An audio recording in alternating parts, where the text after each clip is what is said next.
Gorsia education YouTube channel पर सभी का हार्दिक स्वागत। मित्रों, प्यारे विद्यार्थियों, आज अपन पढ़ेंगे कक्षा 12 की हिंदी साहित्य की द्वितीय पुस्तक मंदाकिनी का पाठ है गेहूं बनाम गुलाब नामक निबंध है।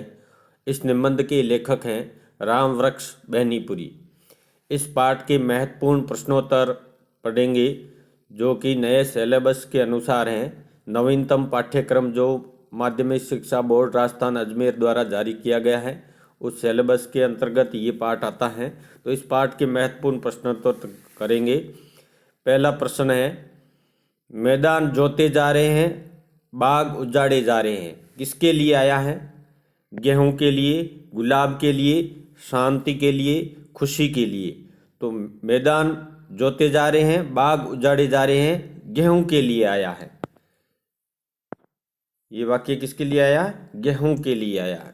यहाँ पर गेहूं भौतिकतावादी का प्रतीक है और गुलाब मानसिकतावादी प्रवृत्ति या मानसिक प्रवृत्ति पर आधारित है। नेक्स्ट क्वेश्चन आता है, गेहूं और गुलाब के बीच आवश्यक हैं विरोध, संतुलन, शांति, होड़। गेहूं और गुलाब के बीच में रामवृक्ष बेनीपुरी ने संतुलन स्थापित करने की बात कही है। नेक्स्ट क्वेश्चन आता है, गुलाब की दुनिया प्रतीक है, किसका प्रतीक है? स्वर्ग की, धरती की, मानस की, मस्तिष्क की। तो गुलाब की दुनिया मानस की प्रतीक है। नेक्स्ट क्वेश्चन आता है अति लघु उत्तरात्मक, मानव को मानव किसने बनाया? मानव को मानव उसकी भावात्मक एवं सांस्कृतिक प्रवृत्ति ने बनाया है।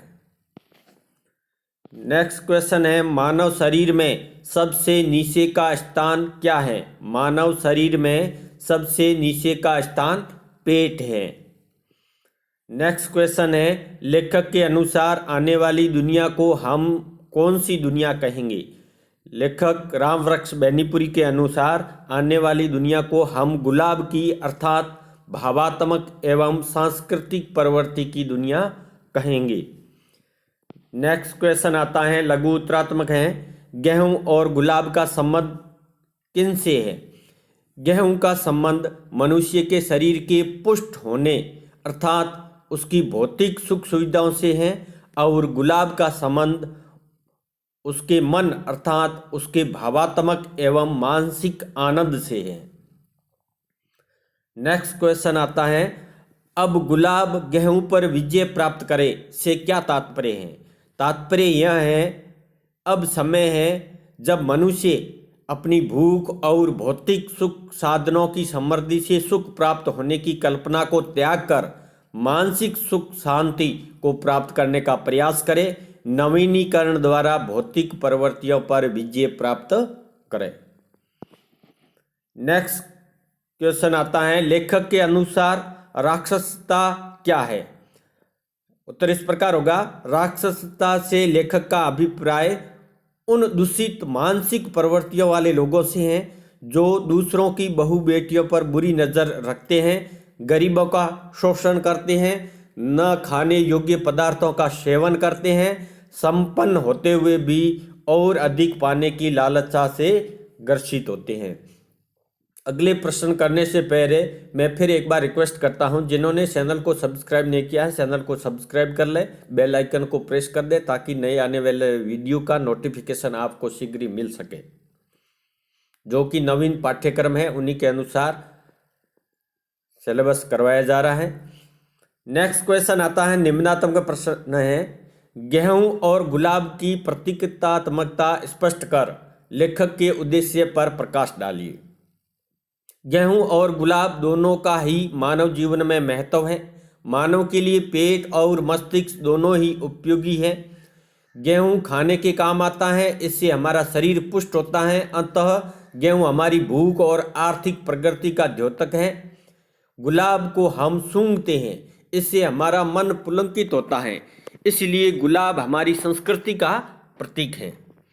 आरंभ से मनुष्य ने अपनी भूख शांत करने के लिए गेहूं को आवश्यक महत्व दे रहा है, परंतु भूख को मिटाना ही उसने अपने जीवन का मूल उद्देश्य नहीं समझा। वह प्राचीन काल से ही अनेक साधनों को अपनाकर शारीरिक इच्छाओं पर विजय प्राप्त करने की कोशिश करता आ रहा है। यही कारण है कि आदि काल में गेहूं और गुलाब में अर्थात धन और संस्कृति में अर्थात भूख और सौंदर्य में समन्वय था। आज वह समन्वय समाप्त हो गया है। मानव का दृष्टिकोण अतिवादी हो गया है। वह अर्थ अर्थात धन के पीछे दौड़ा जा रहा है। आधुनिक मानव पेट भरने को ही जीवन का परम लक्ष्य मानता है। वह सौंदर्य, कला एवं संस्कृति से अपना संबंध तोड़ चुका है। यहाँ कला और सौंदर्य के नाम पर घोर विलासिता के कीचड़ में धंस चुका है। परिणाम यह है कि दोनों मानसिकता वाले व्यक्ति दुखी हैं। अब समय बदल रहा है।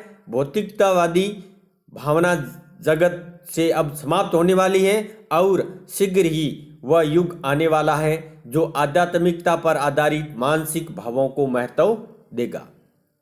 और लेखक का उद्देश्य इस प्रकार है। लेखक के अनुसार यद्यपि दोनों ही मानव के लिए आवश्यक है, तथापि गेहूं की अपेक्षा गुलाब को अर्थात भौतिक प्रगति की अपेक्षा बौद्धिक एवं सांस्कृतिक प्रगति को अधिक महत्व दिया जाना चाहिए। लेखक का उद्देश्य है मनुष्य अपने जीवन में इन दोनों का संतुलन करे और चिर स्थायी सुख को प्राप्त करे। नेक्स्ट क्वेश्चन आता है, इंद्रिय संयमन और वृत्ति उन्नयन से आप क्या समझते हैं? ये क्यों आवश्यक है? इंद्रिय संयमन से तात्पर्य है अपनी इंद्रियों पर नियंत्रण पाना, और वृत्ति उन्नयन का अर्थ है अपने आचरण को उन्नत बनाना, उसे ऊपर की ओर उठाना। अर्थात इंद्रिय संयमन और वृत्ति उन्नयन से आशय है अपनी इंद्रियों पर संयम रखकर अपने आचरण को ऊपर उठाना, ऐसे कार्य करना जिससे किसी को कोई चोट नुकसान नहीं पहुंचे।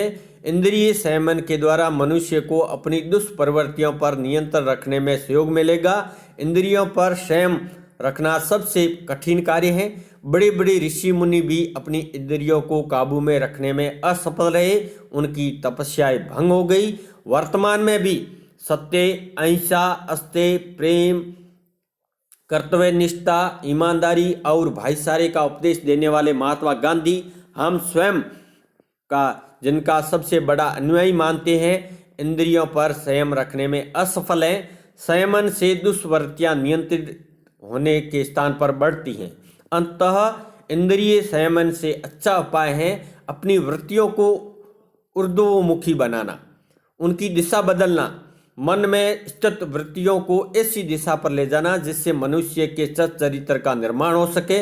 व्यक्ति दुष्प्रवृत्तियों का त्याग करके सद्वृत्तियों का पालन करे और एक संस्कारित और सुगठित समाज का निर्माण करे। यही वह उपाय है जो दुष्प्रवृत्तियों के मकड़ जाल में फंसे मनुष्यों को सही राह पर चलकर उन्हें प्रगति का अग्रसर कर सकता है। नेक्स्ट क्वेश्चन आता है, गेहूं सिर धुन रहा खेतों में, गुलाब रो रहा है बगीचों में, क्या तात्पर्य है? उत्तर इस प्रकार होगा। आरंभ से मनुष्य अपनी भूख को शांत करने के लिए गेहूं आवश्यक मानकर महत्व देता आया है, किंतु प्राचीन समय में भी उसे भूख मिटाने को अपने जीवन का मूल उद्देश्य नहीं समझा। अपनी शारीरिक तृप्ति के साथ साथ मनुष्य ने मानसिक तृप्ति के भी उपाय खोजे। जहां उसने जानवरों को मारकर उनका मांस खाया, वहीं उसने अपनी खाल से ढोल और सींगों से तुरही भी बनाई। प्राचीन काल से ही अनेक साधनों को अपनाकर वह शारीरिक इच्छाओं पर विजय प्राप्त करने की कोशिश करता रहा है। उस समय में गेहूं और गुलाब में अर्थात धन और संस्कृति में अथवा भूख और सौंदर्य में समन्वय था। आज वह समन्वय दिखाई नहीं देता है। वर्तमान समय में मानव का दृष्टिकोण अतिवादी हो गया है। वह अर्थ के पीछे पागल हुआ दौड़ता जा रहा है। आधुनिक मानव तो पेट भरने को ही जीवन का परम लक्ष्य मानता है। वह सौंदर्य, कला, संस्कृति से अपना संबंध तोड़ चुका है। यहाँ तो कला और सौंदर्य के नाम पर विलासिता के गहरे कीचड़ में धंस चुका है। एक समय था जब गेहूं भूख और श्रम का प्रतीक था और गुलाब सौंदर्य का, किंतु इनके पालनकर्ताओं ने गेहूं को धन का और गुलाब को विलासिता का प्रतीक मान लिया। परिणामतः दोनों ही दृष्टिकोणों के आधार पर जीवन यापन करने वाले दुखी हैं। इस प्रकार पेट भरने वाला गेहूं खेतों में सिर धुन रहा है और सौंदर्य का प्रतीक गुलाब बागों में रो रहा है। दोनों ही अपने अपने पालनकर्ताओं की भाग्य और दुर्भाग्य पर आंसू बह रहे हैं। नेक्स्ट क्वेश्चन आते हैं, लघु उत्तरात्मक है, अन्य महत्वपूर्ण प्रश्न है। इन प्रश्नों को करने से पूर्व एक बार फिर रिक्वेस्ट करता हूं, जिन्होंने मित्रों ने चैनल को सब्सक्राइब नहीं किया है सब्सक्राइब कर ले और बेल आइकन को प्रेस कर दे, ताकि नए आने वाला वीडियो का नोटिफिकेशन आपको शीघ्र ही मिल सके। गेहूं बनाम गुलाब नामक निबंध में गेहूं व गुलाब किसके प्रतीक हैं? प्रस्तुत पाठ में लेखक ने गेहूं को मानव की भौतिक आवश्यकताओं का प्रतीक माना है। गेहूं की आर्थिक, राजनीतिक, शारीरिक इच्छाओं की पूर्ति का साधन है। गुलाब को मानव की सांस्कृतिक प्रगति का प्रतीक माना है। गुलाब मनुष्य की मानसिक तथा बौद्धिक विकास को प्रस्फुटित करता है। नेक्स्ट क्वेश्चन आता है, मनुष्य जन्म से ही अपने क्या सांस लेकर आया? अपनी भूख शांत करने के लिए उसने क्या क्या किया?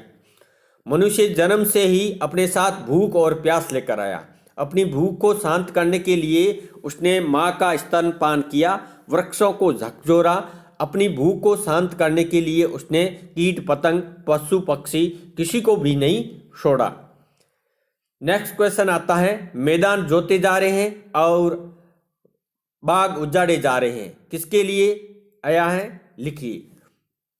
मनुष्य को जब गेहूं के विषय में ज्ञात हुआ वह कि इसे उगाकर और खाकर अपने भूख को शांत कर सकता है, तो उसने गेहूं की खेती करने के लिए मैदानों को जोतकर और बागों को काटकर उसे साफ कर दिया। नेक्स्ट क्वेश्चन आता है, पशु और मानव अंतर का आधार क्या है? अथवा मानव पशु से किस प्रकार श्रेष्ठ है? पशुओं के लिए केवल गेहूं का महत्व है, उसके लिए गुलाब का कोई महत्व नहीं रखता है। जबकि मनुष्य के लिए गुलाब उसकी मानसिक संतुष्टि का द्योतक है। मनुष्य में उसका मस्तिष्क, हृदय, पेट ऊपर से नीचे की ओर व्यवस्थित होता है। पशुओं में ऐसा न होकर सब कुछ एक सीध में होता है। मनुष्य के लिए मानसिक तुष्टि का महत्व पशु से अधिक है। यही कारण है कि वह पशु से श्रेष्ठ है। नेक्स्ट क्वेश्चन आता है, भूख के साथ अपनी मानसिक संतुष्टि के लिए मनुष्य ने क्या क्या कार्य किया? भूख को शांत करने के लिए जब उसने उखल और शक्की में गेहूं को कूटा और पीसा, तो उससे उत्पन्न संगीत ने उसे आनंद प्रदान किया। अपनी भूख मिटाने के लिए उसने जिन पशुओं को मारा, उनका मांस खाया। उसकी खाल से उसने ढोल बनाए, संग से तुरही बनाई, बांस से लाठी के साथ बंसी भी बनाई। इन सभी ने उसे मानसिक संतुष्टि प्रदान की। नेक्स्ट क्वेश्चन आता है, पेट की अग्नि अर्थात क्षुधा को शांत करने पर मनुष्य किस ओर आकर्षित हुआ? इसका उस पर क्या प्रभाव पड़ा? पेट की अग्नि शांत हो जाने पर मनुष्य प्रकृति के अनुपम सौंदर्य की ओर आकर्षित हुआ। उसने सूर्य ऊष्मा की लालिमा, सूर्य के प्रकाश और मधुरिम हरियाली के अनेक दृश्यों को निहारा तो वह उल्लास और प्रसन्नता से झूम उठा। आकाश में उमड़ते घुमड़ते बादलों और इंद्रधनुष को देखकर उसका मन मयूर नाचने लगा। नेक्स्ट क्वेश्चन आता है, गेहूं की आवश्यकता उससे है, किंतु उसकी चेष्टा रही है गेहूं पर विजय प्राप्त करने की। आशय स्पष्ट कीजिए। आरंभ से मनुष्य अपनी भूख शांत करने के लिए गेहूं को आवश्यक मानकर महत्व देता रहा है, परंतु केवल उसे भूख को मिटाना ही अपने जीवन का मूल उद्देश्य नहीं समझा। सत्यता यह है कि वह व्रत, उपवास, तपस्या जैसे अनेक साधनों को अपनाकर अपनी शारीरिक इच्छाओं पर विजय प्राप्त करने की कोशिश करता रहा है। नेक्स्ट क्वेश्चन आता है, गेहूं और गुलाब के मध्य संतुलन के समय मानव की स्थिति कैसी थी? गेहूं और गुलाब के मध्य संतुलन के समय मानव सुखी और आनंद रहा है। वह कमाता हुआ गाता था और गाता हुआ कमाता था। वह बहुत प्रसन्न और सुखी था। उसके शर्म के साथ संगीत जुड़ा हुआ था, तो उनके संगीत के साथ शर्म। इन दोनों के तालमेल ने शारीरिक पुष्टि और मानसिक तुष्टि दोनों ही प्रदान की। नेक्स्ट क्वेश्चन आता है, गेहूं बनाम गुलाब निबंध में लेखक ने सांवला कहकर किसे संबोधित किया है, उसका आरंभिक जीवन कैसा था। प्रस्तुत पाठ में लेखक ने सांवला कहकर श्री कृष्ण को संबोधित किया है। मथुरा जाने से पूर्व वह एक ग्वाले थे। वे वन में अपनी गाय चराने जाते थे और अपनी बांसुरी बजाते थे। ऐसी स्थिति में भी वह अपने उच्च विचारों को नहीं भूले और जब मथुरा पहुंचे तब भी अपनी संस्कृति से जुड़े रहे। वहां भी उन्होंने बांसुरी बजाना नहीं छोड़ा। नेक्स्ट क्वेश्चन आता है, प्राचीन काल से चले आ रहे गेहूं और गुलाब के बीच संतुलन टूटने पर गेहूं किसका प्रतीक बनकर रह गया है। जब गेहूं और गुलाब के बीच का यह संतुलन टूटने लगा तो गेहूं प्राचीन समय में भूख और श्रम का प्रतीक था। वह अब कमर तोड़, उबाने और थकाने वाले और नरक जैसी यातना देने वाले श्रम का परिचायक बन गया। ऐसा श्रम जो मनुष्य की भूख को ठीक शांत नहीं कर पाता, जो मात्र उसे कष्ट और यातना प्रदान करता था। नेक्स्ट क्वेश्चन आता है, इस संतुलन ने गुलाब को किसका परिचायक बना दिया। प्राचीन समय में से जो गुलाब बौद्धिक और सांस्कृतिक प्रकृति का परिचायक था, वह गेहूं और गुलाब के मध्य उत्पन्न हुए असंतुलन से विलासिता या भ्रष्टाचार, दुष्चित मानसिकता और गलीज का परिचायक बन गया। यह ऐसी मानसिक विलासिता है जो मात्र मनुष्य के शरीर को ही नहीं नष्ट करती अपितु उसके मन और शरीर को भी नष्ट करती है। नेक्स्ट क्वेश्चन आता है, गेहूं पर गुलाब की प्रभुता से क्या तात्पर्य है, अथवा गेहूं पर गुलाब की प्रभुता किस प्रकार संभव है। मानव को भौतिक वस्तु के जाल से मुक्त होकर सांस्कृतिक एवं प्राकृतिक सौंदर्य के आनंद को प्राप्त करना होता है। भौतिक, आर्थिक एवं राजनीतिक आवश्यकताओं के स्थान पर सांस्कृतिक एवं भौतिक आवश्यकताओं को महत्व देना होगा।